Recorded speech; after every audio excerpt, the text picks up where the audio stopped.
Il est 12h30, vous écoutez France Ô la radio.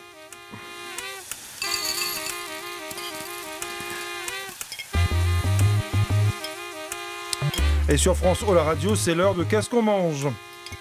Qu'est-ce qu'on mange, c'est votre émission consacrée aux cuisines du monde créole. Et aujourd'hui, direction la Guadeloupe, avec Lydia Bangou, qu'on connaît plus sous le pseudo de Lily. Elle est dans l'Hexagone depuis une dizaine d'années. Elle n'est pas dans la cuisine depuis toujours, malgré sa passion pour la cuisine. Et pour y arriver, elle a fait une école hôtelière à Paris. Il faut souligner que sa formation initiale n'a rien à voir avec la cuisine. Elle est plutôt dans le domaine médical. Et aujourd'hui, elle travaille dans un lycée et a lancé une activité de traiteur et propose les spécialités de son pays et aussi de la cuisine européenne.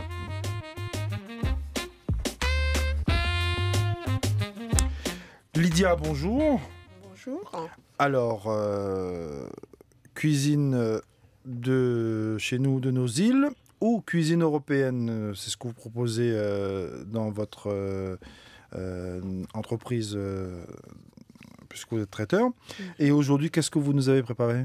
Alors, je vous ai préparé un gratin de Christophine à la morue, donc en entrée. Et le plat, j'ai fait un poêlé de gambas, du riz et un écrasé de patates douces. Voilà, ça c'est pour le plat. On peut peut-être signaler aussi qu'aujourd'hui, nous avons avec nous Béatrice Casal, qui est consultante en nutrition. Béatrice, bonjour. Bonjour. Alors, qu'est-ce que vous pensez du plat qu'on a aujourd'hui? Déjà, rien que de voir le mélange des couleurs, donc ça donne envie de manger, mais c'est un plat pour moi qui est sain.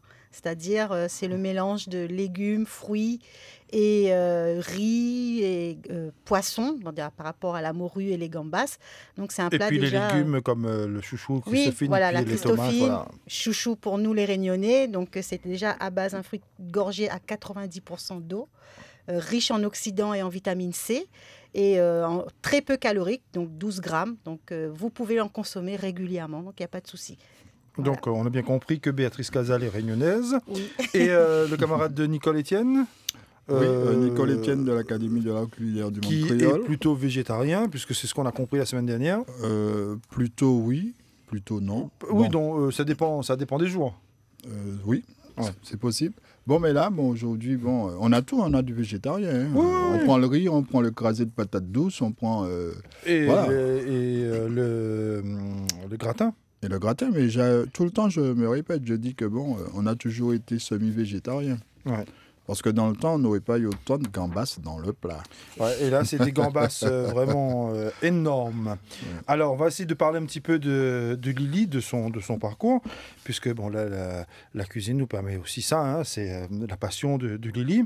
Je disais tout à l'heure qu'elle ne s'est pas lancée comme ça dans la cuisine. Hein. En fait, elle était déjà passionnée parce que je suppose qu'elle traînait dans la cuisine de maman. Mais malheureusement, ou heureusement, enfin je ne sais pas comment on peut dire les choses, c'est que son parcours scolaire ne l'a pas amené là. Son parcours scolaire l'a amené plutôt dans les laboratoires. Oui, j'ai fait des études en biochimie. Encore que c'est pas trop loin aussi de la Oui, cuisine. Voilà. oui, c'est vrai que je fais de la chimie dans l'assiette. Ça permet de comprendre. Hein. Tout à fait. Mais donc le parcours scolaire n'a rien à voir avec ce que vous faites aujourd'hui. C'est pas le parcours du départ. Non. Voilà. Il fallait faire des études et puis voilà. Oui, on a fait des études. Comme on est un peu tous dans ce cas-là, hein, c'est qu'à un certain moment, quand on va à l'école, pour faire plaisir aux parents, on fait des études qui n'ont rien à voir avec ce qu'on a envie de faire. Ah ben oui, parce qu'avec les parents, c'était ça ou ça. C'était terminé. Tout à fait. Il fallait faire des études. Voilà. Alors, mais on peut quand même dire que c'est pas une mauvaise chose de faire des études. Oui. Ah non, pas du tout, parce qu'il vaut mieux quand même avoir une tête bien pleine. Absolument. Et bien faite. Oui. Parce que sinon, on a du mal à se débrouiller dans la société. Oui. Alors, votre parcours, donc passionné de cuisine. Tout à fait. Voilà. Et donc, du coup, j'ai préparé mon diplôme de cuisine au lycée hôtelier d'Étiole, dans le 91. Ah, donc, malgré ça, comme elle était passionnée de cuisine, il y avait quand même ça dans sa tête. Hein, elle s'est dit, bon, je fais les études pour faire plaisir aux parents, pour pouvoir faire quelque chose, mais je suis quand même têtu, j'ai envie de faire ma cuisine. Et pourtant, j'avais déjà des enfants, hein, mais j'ai dit, je vais... Comme quoi, j'y retourne. Mais qu'est-ce qui a fait ce déclic du laboratoire à la cuisine? Et en plus, reprendre des études. Mais il n'est jamais trop tard pour bien faire Oui, aussi dans voilà. la vie. Hein. Il n'est jamais trop tard. Hein. Et quand on est passionné de quelque chose, la passion revient tôt ou tard. Mais la passion vient d'où? Oui, c'est vrai. La passion a commencé quand? Certes, c'est vrai, dans la cuisine avec maman, avec papa, avec grand-mère, certainement.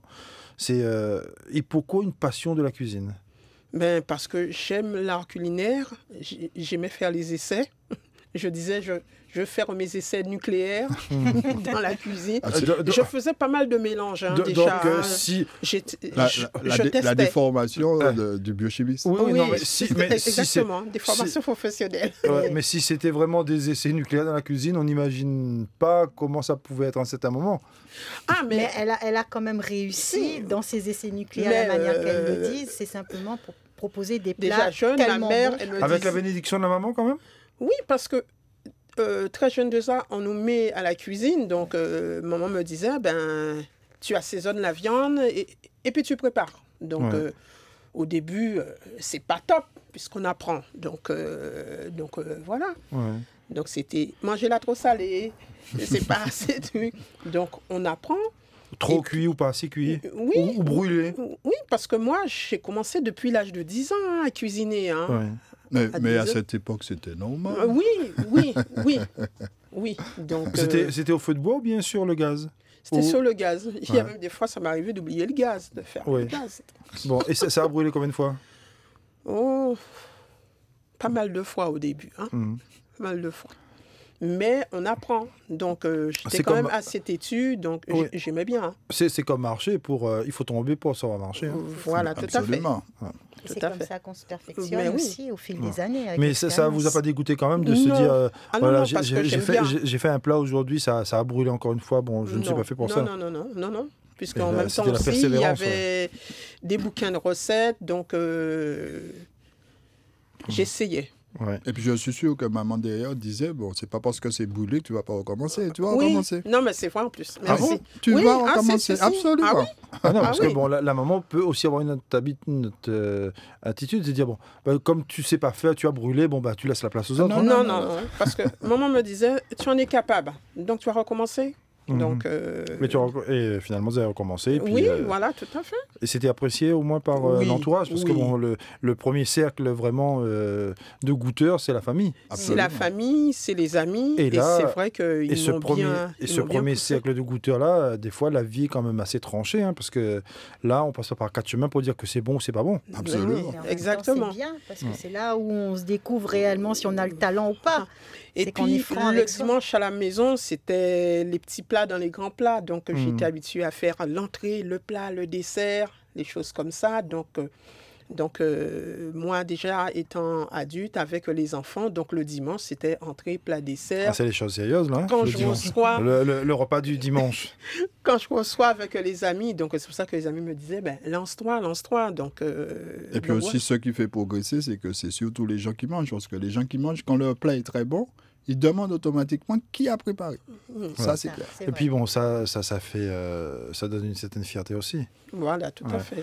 Et donc, pour vous, ça a été tout de suite la cuisine traditionnelle? Oui. Ça a été votre éducation? Et en arrivant ici, en faisant l'école hôtelière, il fallait quand même rajouter autre chose à cette cuisine-là, faire aussi découvrir la cuisine européenne? Oui, puisque quand ici, on rentre pour faire une formation, donc on nous apprend déjà les bases de la cuisine française aussi. Ce qui est normal. Donc voilà. Donc, et aussi rappeler que la cuisine créole, notre cuisine, c'est de la cuisine française. Oui, c'est un mélange de cuisine, voilà, c'est ça. Il faut retrouver. Il ne faut pas l'oublier. Ouais. Ça fait partie du patrimoine français. Absolument. Un peu plus épicé. Oui, mais quand... est-ce que c'était une obligation de mettre à côté de la cuisine, on va dire, traditionnelle guadeloupéenne ou des îles, avoir cette notion de cuisine européenne? C'était pas une obligation aussi, parce que si votre idée, c'était de lancer votre entreprise, et si on est traiteur, on est obligé aussi de répondre au goût de sa clientèle. Oui, bien sûr. Bon, moi, de toute façon, je suis assez ouverte sur l'art culinaire déjà. Donc, je m'intéresse à tout type de cuisine. Donc, la gastronomie française ne me fait pas peur et tout ça. C'est vrai que la cuisine européenne, Japon aussi a travaillé aussi vers l'exotisme aussi. Il y a des produits français ou des plats, j'arrive à transformer en cuisine traditionnelle de chez nous. Oui, voilà. Et on peut dire comme exemple la choucroute de papaye verte. Voilà. Oui, voilà, tout à fait. La choucroute, je le fais aussi, je fais la choucroute créole et je le fais à base de papaye verte. Ouais, c'est bon. Le cassoulet aussi. Le cassoulet, je le fais avec l'haricot rouge. Ouais. Et vous êtes traiteur à domicile. C'est pour vous une alternative ou la solution quand on n'a pas la possibilité d'avoir un établissement, un restaurant vraiment bien fixe? Pour l'instant, le métier de traiteur, ça me plaît. La cuisine à domicile, ça me plaît. J'aimerais, oui, c'est vrai, par la suite, me développer, puisque dans l'art culinaire, il y a de quoi faire. Il y a pas mal de choses à faire. Et j'ai beaucoup d'idées. J'ai une multitude d'idées, mais donc ça viendra au fur et à mesure. Un établissement permettra de mettre... oui. De valoriser au moins ces idées-là. Oui, il y a aussi tout ce qui... ça m'a déjà traversé l'esprit, tout ce qui est restaurant social. Oui. Et le boulot que vous faites à côté, qu'est-ce que vous allez faire? Comment vous arrivez à concilier, j'allais pas dire la vie professionnelle, puisque bon, traiteur c'est aussi une profession, hein. L'autre vie professionnelle, parce que là il y a deux vies professionnelles. Là, comment déjà moi, avant d'être... Dans une journée il n'y a que 24 heures. Hein. Oui, mais la femme est multitâche. Oui. Alors, tu l'as cherché, tu l'as trouvé. La femme est multitâche. Et il y a le troisième boulot qui l'attend en arrivant à la maison aussi, c'est gérer les enfants. Tant pis pour toi. Je l'ai cherché, bon, tant pis. Mais non, mais il faut quand même après, effectivement, quand je dis dans une journée, il n'y a que 24 heures, bon, les 8 heures de boulot au bureau, et après... aller faire l'autre travail pour satisfaire la clientèle. Alors, en termes de prestations, il y a des périodes creuses. Hein. On n'a pas des prestations tous les jours non plus. Donc ça me permet aussi d'essayer, de tester des autres produits, d'avoir des rendez-vous aussi clientèle, parce que il y a aussi les rendez-vous, les dégustations à faire, les mises en place pour les prochains événements. Ouais, mais ça, il faut du temps aussi. Hein. Oui. Il faut trouver du temps. Ben oui. Bon, ça me redira ce qu'elle m'a dit tout à l'heure, la femme. Voilà, tout à fait. Et quand on est passionné, le temps n'a pas de limite. En fait, on ne se rend même pas compte, quoi. Ça devient, je sais pas, un automatisme. On sait faire, on trouve du temps, on sait faire des miracles. Voilà. Oui.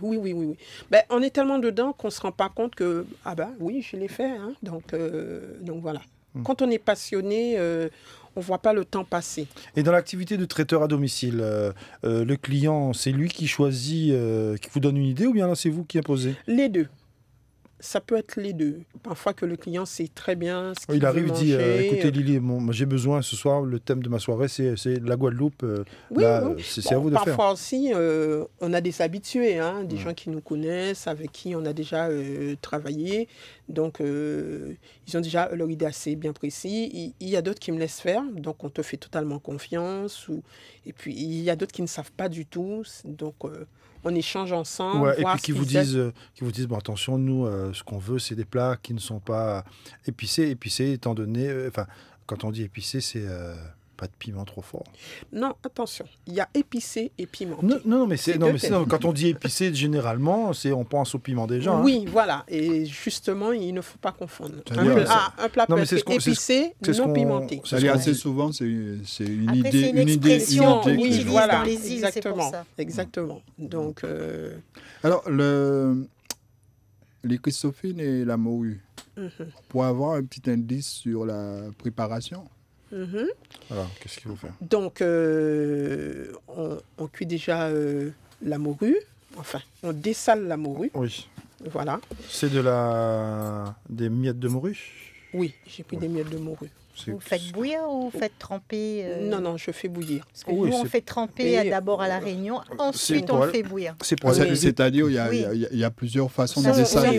On peut dessaler à l'eau froide, à l'eau chaude. Oui, tout à fait. Et il y a même des gens qui dessalent et qui donnent un petit coup de bouillon quand même après aussi. Hein. Donc voilà.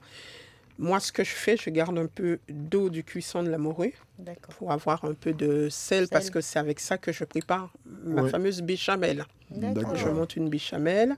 En tout cas, ce que je peux dire, c'est que c'est bon, le gratin. Ah oui, on te fait confiance. On peut me faire confiance. Hein. Parce que de toute façon, comme j'ai vu dans un journal aujourd'hui, c'est que si on n'est pas gourmand, c'est péché. Ah oui, ça te ressemble. Donc, d'un côté, on a cuit les Christophines et tout ça. Donc, on récupère la chair de la Christophine qu'on fait revenir avec cive, avec tous les épices, cive, oignon. Et la cuisson de la Christophine, elle est comment? C'est quel genre de cuisson? À l'eau? Oui, à l'eau. Je cuis à l'eau. J'ai testé quand même une technique aussi au micro-ondes, qui est pas mal aussi. Pour aller plus vite? Non, mais c'était le test. Ouais. Donc, je sais aussi qu'il y a des gens qui essayent, qui font à la vapeur. Oui, à la vapeur aussi.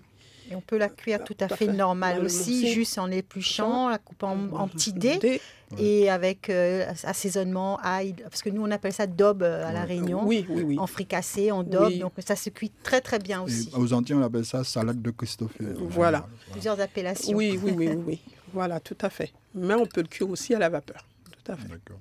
Pour garder justement toutes les vitamines et tout ça et tout. Et donc voilà. Comme on est sur la Christophine, juste quelque chose, c'est-à-dire assez souvent on pense quand on dit Christophine, au riz et tout, on pense qu'à l'alimentation. Mais j'ai appris quelque chose, c'est que la Christophine ne sert pas qu'à l'alimentation. Ah bon? Alors, ça sert à quoi? Dans certains produits cosmétiques, de grandes marques en plus, il y a de la Christophine. On utilise la Christophine. C'est comme le concombre. Oui, l'aloe vera. Des produits pour la peau, des savons et tout, on utilise la Christophine. Oui. Donc, si on consomme du chouchou, de la Christophine régulièrement, on est beau forcément.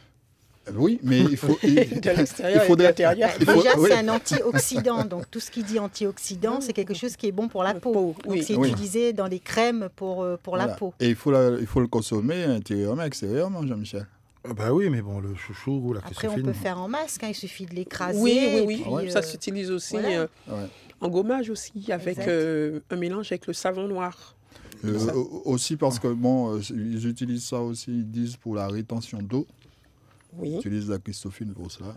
Et puis aussi, actuellement, c'est le mot à la mode, brûle-graisse, c'est ça? Oui. De toute façon, c'est un légume qui contient beaucoup d'eau, 90% d'eau. 90% d'eau, Et dans tous les régimes, maintenant, brûle-graisse, on trouve toujours chouchou, Christophine. De toute façon, je pense que dans la nature, on a tout ce qu'il faut pour prendre soin de notre santé. C'est-à-dire que c'est chouchou, aloe vera, on peut appeler ça des alicaments. C'est-à-dire qu'ils ont à la fois le rôle d'aliment et à la fois le rôle de médicament pour le corps. Oui, tout à fait.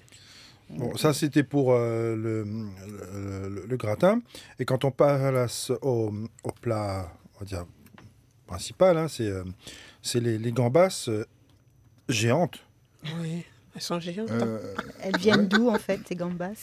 Il y en a qui viennent de La Réunion. Ah, d'accord. Elles viennent de La Réunion, les grosses gambas d'eau douce. Finalement, c'est un beau pays. Ah bon, Et pour rassurer les gens, une gambasse, c'est une grosse crevette. Oui, dans la logique. Mais quand je dis ça, c'est ça. Parce qu'il y a une réunionnaise à côté de moi, je dis ça. Merci pour la réunion. Je ne fais pas de promo plus que ça pour le pays. Tiens, je me rappelle de quelque chose à propos de la Christophine, mais c'est un truc que je me rappelle, c'est que les grands-mères d'avant, elles conseillaient beaucoup la Christophine aux femmes qui venaient d'accoucher pour la montée de lait. Tout à fait. Je ne savais pas. De toute façon, et puis à La Réunion, on disait bien que, même dans les Ségas, on entend ça, c'est le repas qu'on donnait dans les hôpitaux. Oui, en général, parce que comme on peut la cuisiner, vraiment les Christophines, on peut faire plein de choses avec les Christophines. De toutes les façons. Voilà, et quand on le goûte et tout, on a l'impression d'un truc très léger. Mais c'est quelque chose de très léger. C'est très léger.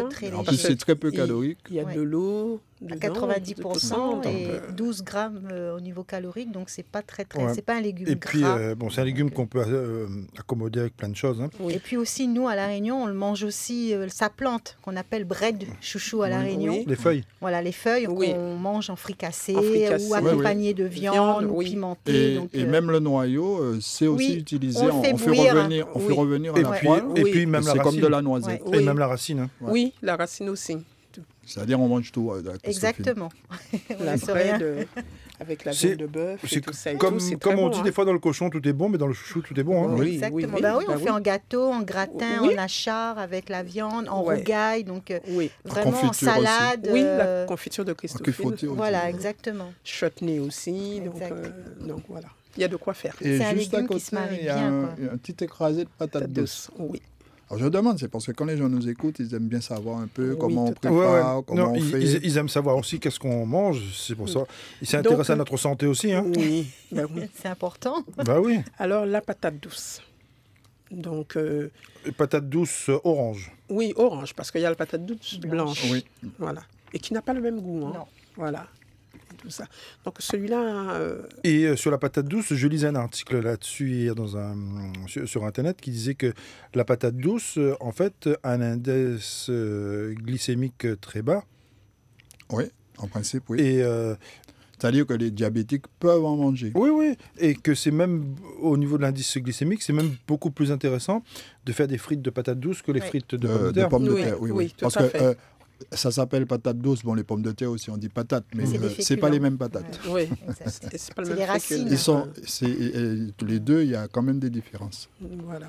Ouais, mais en termes de goût, la patate douce est bonne aussi. Ah oui, absolument. Et après, en termes... pour notre organisme, c'est aussi bon. Oui, et en termes de goût, Jean-Michel, là, je pense que c'est bon. Là c'est bon. Enfin, je fais mon mélange de tout. le riz jaune, les patates douces et les gambas. Alors, la conseillère nutritionniste, qu'est-ce qu'on pourrait dire de tout cela? Pour moi, comme j'ai dit dès le départ, c'est un Elle nous a donné la bénédiction. Voilà, quand même sain. Donc, j'ai bien fait. Oui. Il y a le mélange des légumes, le mélange des fruits. Donc, voilà, c'est une alimentation acido-basique, donc qui laisse quand même le temps au corps de faire une bonne digestion. Il s'est rempli de vitamines, notamment par les chouchous et la patate douce. Donc non, c'est quelque chose qu'on peut manger. Et aussi les gambas. Et les gambas aussi, les exactement. Gambas. Et on peut manger tranquillement, sans pour autant avoir un excès sur l'estomac, en fait. Parce qu'en fait, parfois, quand on mange trop de choses, on a beaucoup de mal la digestion est très longue et fatigante, parce que ça peut être fatigant. Donc l'estomac va sécréter plus de bile, donc il va y avoir... un travail très, très difficile parfois, mais là, tant que c'est léger, on fatigue un peu. Voilà. On fatigue moins, on fatigue un peu notre corps récupère aussi, plus vite. Voilà. Il faut que ça reste léger en même temps. Il ne faut pas que ça soit quelque chose de très, très, très lourd qui porte sur l'estomac et qui fatigue. Parce qu'en général, quand on a déjà fait un bon repas, la première chose qu'on se dit, c'est... un sommeil. Voilà. Je suis fatiguée, il faut que j'aille faire ma sieste. Par contre, là, c'est un repas qui nous laisse quand même dynamique. Donc, on n'est pas forcément lourd ni fatigué, quoi. Oui, donc, et là, on respecte aussi ce que les conseils que nous donnait Vanessa, c'est qu'on n'est pas dans 5 louches de riz, on est dans les 5 cuillères. Oui, là, on est dans une louche. Surtout. Il faut qu'il y ait un petit peu de tout, mais en quantité raisonnable. Voilà, mais on sait très bien que dans les îles, après, nous sommes des mangeurs. Exactement, c'est une réalité. Oui. C'est vraiment une réalité. Nous sommes des mangeurs et nous sommes raisonnables. Oui, mais ça fait plaisir. Ça fait aussi plaisir à la personne qui a cuisiné quand on mange. Tout à fait. C'est fait pour manger aussi. Ah ben oui. Déjà, visuellement, on a envie, là. On déguste avec les yeux, donc on se dit, on est en train de se dire, mais quel goût ça. J'essaie de ne pas déguster qu'avec les yeux, mais pour de vrai, vraiment. Dans les gambas, Lily, qu'est-ce que vous avez mis? Parce que il y a du poivron, il y a des oignons, de la tomate. Oui, de l'ail. Voilà. Et une petite pointe de combava. Voilà, tout à fait. Il y a certains qui ont déjà le secret avant. Il y a une petite pointe de combava. Comme elle savait qu'il y avait des réunionnais. On a papoté toutes les deux. Voilà. On a échangé nos secrets. Comme elle savait qu'il y avait des réunionnais sur le plateau, on a mis un peu de combava. Ça va la réunion, merci. On est en force là aujourd'hui. Non, c'est pas vrai.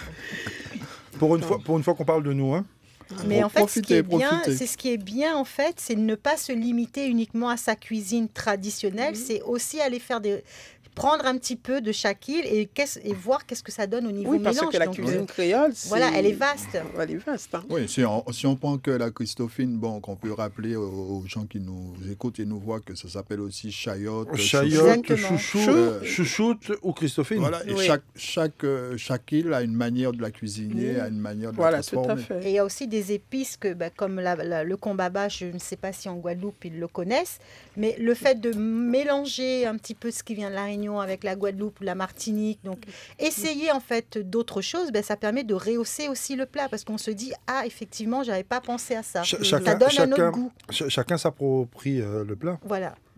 Moi, j'utilise beaucoup dans la cuisine le piment végétarien martiniquais parce que c'est quelque chose qui réellement qui rehausse réellement et qui donne vraiment du goût. C'est-à-dire qu'on n'a même pas encore mangé. Voilà. Quand on prend l'odeur, des fois on a l'impression que c'est du vrai piment. Non. Et quand on goûte, on est vraiment surpris qu'on a toute la saveur. Moi, je l'utilise beaucoup pour faire les sauces pimentées en fait. Et pas trop dans les plats, mais plus pour faire les petites sauces pimentées qu'on appelle nous rougaille à la Réunion, pour justement mélanger le plat créole réunionnais et avec une petite sauce pimentée avec le piment végétarien. Donc, et on me dit, mais ça se marie super bien. Oui, forcément. Bon, Lily, on va continuer à discuter un peu avec Lily parce que c'est une femme intéressante et bon, il nous reste très peu de temps. Lily, on a vu, elle a son activité, on va dire, professionnelle, après ses études. Elle fait de la cuisine, c'est une autre activité professionnelle. Et puis, la passion de Lily, c'est aussi, elle fait des événementiels. Oui, tout à fait. C'est une femme à plusieurs passions. Alors là, le temps, maintenant tu commences à me poser la question comme toi. Le temps. Ben oui, non, mais c'est aussi pour ça que j'ai posé la question tout à l'heure. Le temps, c'est qu'elle organise des événementiels, comme par exemple le dernier truc en date qu'elle a organisé. C'était le concours de Miss Maman Dom Tom. Donc, quand on organise un concours de Miss Maman uniquement sur un seul territoire, ça prend un certain temps. Mais là, sur tous les territoires en même temps, ça prend un peu plus de temps. Elle est peut-être plus organisée que nous. Oui, voilà. Mais je peux renvoyer Nicolas à ce qu'il me disait tout à l'heure. Hein. Absolument. Ouais. Mais peut-être qu'aussi que Lily a autour d'elle une équipe des gens quand même, je ne suis pas seule. Elle s'est déléguée. Elle s'est déléguée. Il y a un comité. Non, mais elle s'est déléguée. Enfin, elle sait bien organiser son affaire. Alors, la dernière Miss Maman, c'est une dame de quel endroit? Elle est originaire de la Guadeloupe, Christine Wayan. Oui. Donc, Wayan en Guadeloupe, oui. Oui. Elle est de la Guadeloupe. C'était notre Miss Dom Tom. Miss Maman Dom Tom. Voilà. Et rapidement, ça se passe comment? Alors, donc, les critères, c'est des mamans de 30 à 55 ans. De quel âge De 30 ans à 55 ans. Oui, c'est vrai. Bon, à 55 ans, on n'est plus une jeune maman. Hein. Mais on reste toujours une belle maman quand même. Mais oui, quand même. Non, mais... Bon, je peux me présenter alors. Mais on est déjà dans la catégorie mamie. Non, mais c'est quand même une maman. Mamie, on est quand même maman. C'est vrai. Bon. Ben oui. Donc j'ai intérêt à ne pas dire trop de bêtises là sur. Non, attention. Hein. Donc il y a eu un casting. On a sélectionné des mamans. Oui. Et on les a préparées pour l'élection Miss Maman Dom Tom qui a eu lieu en février. Quel est pas l'objectif, mais on va dire l'objectif de Miss Maman, quelle est l'ambition? C'est pour faire concurrence à la Miss, la jeune fille? Non. On valorise les mamans. On les met en avant parce que c'est vrai qu'on a tendance à négliger ces femmes. Parce que, nous sommes mamans. Oui, pas forcément nous, parce que notre priorité, c'est vraiment d'aller voir nos mamans. Hein. Oui. Parce que, dès qu'on dit quelque chose, c'est maman. En fait, je pense qu'elle veut dire, c'est à travers le rôle de maman, il y a aussi le fait d'être une femme. Voilà. Et voilà, le temps nous rattrape. Voilà. Et Miss Maman, qu'est-ce qu'il y a encore dans le... donc, il faut avoir quand même un projet humanitaire. Et donc c'est sur ces critères-là que, par exemple, la Miss a été élue. Donc, voilà. Et c'est pour ça que vous allez très bientôt partir à Wallis et Futuna pour retrouver l'autre Miss Maman de Wallis. Je pense et j'espère pouvoir accompagner la première dauphine sur son projet humanitaire. D'accord, on aura l'occasion de revenir sur la Miss Maman et de reparler d'elle, de Wallis et Futuna dans une prochaine émission. C'est la fin de cette émission, mise en onde aujourd'hui par Nicolas Palcossian, préparée par Jessie Delon et qui sera mise sur nos pages Facebook et YouTube.